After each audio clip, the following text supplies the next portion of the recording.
মই আজি অশোক লেলেনৰ ড'জ দেখাম দুটা আছে আমাৰ হাতত কণ্টেইনাৰ বডিত।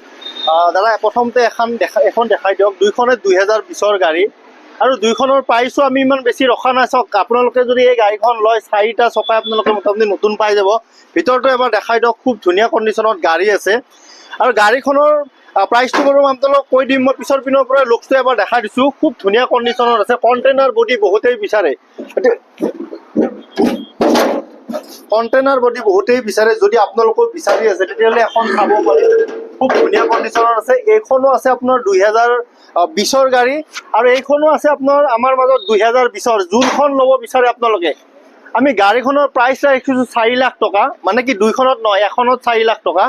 যদি আপোনালোকে আহি আমাৰ লগত অন টেবুল বহে তেতিয়াহ'লে আমি কিবা এটা আৰু আপোনালোকক চাই দিম। যদি ফাইনেন্স কৰে তেতিয়াহ'লে মিনিমাম কিবা এটা 80-90 হাজাৰ টকা ডাউন পে'মেণ্ট দিলেও বাকীখিনি ৰিফাইনেন্স হৈ যাব। ইটো চাইডৰ পৰা দাদা গাড়ীখন এবাৰ দেখাই দিয়ক। চাওক দুইখনে খুব ধুনীয়া কণ্ডিশ্যনত আছে, কৰিবলগীয়া বিশেষ একো নাই। দাদা ভিতৰটো এবাৰ দেখাই দিয়ক। 2020ৰ গাড়ী আৰু গাড়ীখনৰ প্ৰাইচ ৰাখিছোঁ আমি 4 লাখ টকা।